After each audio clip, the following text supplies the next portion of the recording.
Hello, I'm Sebastian. Welcome to 9 Trees podcast. Today, I will summarize and review the book, A Happy Pocket Full of Money, Expanded Study Edition, Infinite Wealth and Abundance in the Here and Now by David Cameron Gikandi is a personal development and spiritual growth book that links prosperity to consciousness. Often associated with modern metaphysics and the law of attraction tradition, it argues that lasting wealth is not merely the result of external tactics, but a reflection of inner identity, beliefs, and emotional patterns. The expanded study edition format emphasizes practice and reflection, aiming to move readers from inspirational ideas to consistent daily application. Rather than focusing solely on earning, the book frames abundance as an available state that can be experienced now through intentional thinking, visualization, and a shift in how one perceives reality. Gikandi blends motivational guidance with concepts drawn from quantum language, meditation, and mindset training to encourage readers to rewire scarcity-based habits. The central promise is practical and psychological. When you change your inner narrative and expectations, you change the choices you make, the opportunities you notice, and the outcomes you allow yourself to sustain. I will give you key takeaways from this book. Firstly, consciousness as the foundation of wealth. A core theme is that wealth begins as an internal condition rather than an external possession. The book treats consciousness as the primary driver behind what people create, attract, and keep in their lives.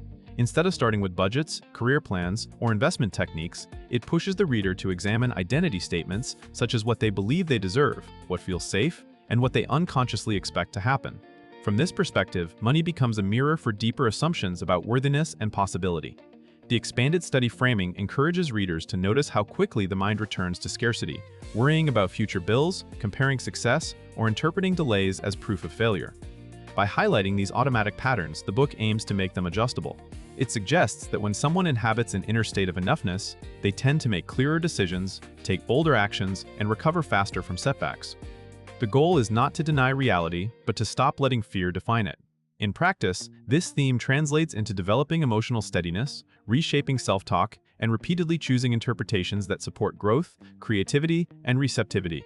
Secondly, reality creation and the language of intention. The book emphasizes intention as a deliberate signal that organizes attention, behavior, and outcomes. It presents reality as something that can be influenced through focused thought, emotional alignment, and repeated mental rehearsal. In this framework, intention is more than wishing. It is a disciplined choice about what you repeatedly hold as true. Readers are guided to clarify what abundance means to them and to refine goals so they feel present and believable rather than distant and conditional. The book also cautions that mixed intentions, such as wanting wealth while expecting disappointment, often produce inconsistent results because they scatter attention and motivation. By promoting practices like visualization and affirmations, it aims to train the mind to treat desired outcomes as normal and attainable. A practical takeaway is that the mind follows what it rehearses. If you mentally rehearse obstacles, you become excellent at finding them. If you rehearse solutions and opportunities, you become more responsive, confident, and resourceful. This theme tends to appeal to readers who want a structured way to translate abstract optimism into habits of focus, language, and expectation that support purposeful action. Thirdly, emotional state and the shift from scarcity to abundance. Another important topic is the relationship between emotional frequency and financial results. The book argues that the feeling tone a person lives in most often, such as anxiety, gratitude, resentment, calm, or joy, becomes a kind of default setting that shapes what they perceive and how they respond. Scarcity is portrayed not only as a lack of money, but as a mental atmosphere where everything feels limited: time, love, options, and safety. The book encourages readers to treat emotional regulation as a wealth skill. When someone can return to a stable, appreciative state, they are less likely to sabotage opportunities through impulsive spending, avoidance, procrastination, or self-doubt. The expanded study approach supports consistent self-observation, noticing triggers, identifying recurring negative narratives, and replacing them with more constructive interpretations. This theme also reframes gratitude as strategic, not merely polite. Gratitude trains attention to register support, progress, and possibilities, which can increase motivation and persistence. While the book uses spiritual language, the practical message is psychological. You can practice states that make you more effective. Over time, effectiveness increases the likelihood of better financial choices and stronger relationships that support prosperity.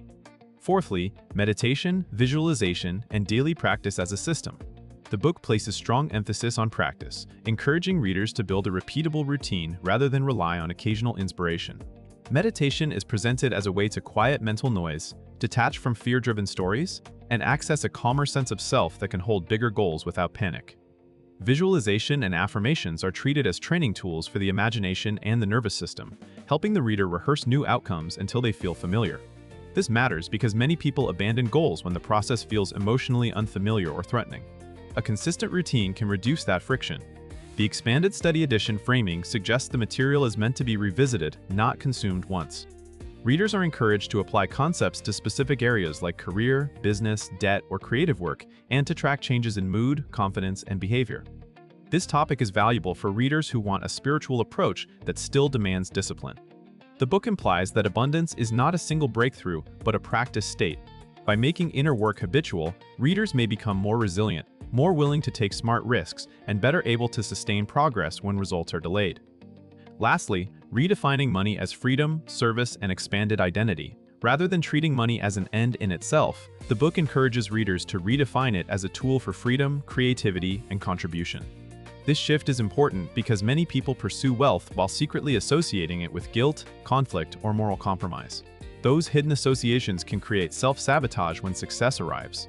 By reframing money as neutral energy that amplifies intentions, the book invites the reader to align financial goals with values such as generosity, excellence, and meaningful work. It also stresses expanding identity, seeing oneself as the kind of person who can handle responsibility, manage resources wisely, and receive without shame. When identity grows, goals that once felt unrealistic can become normal. The book further implies that receiving is a skill, not a stroke of luck.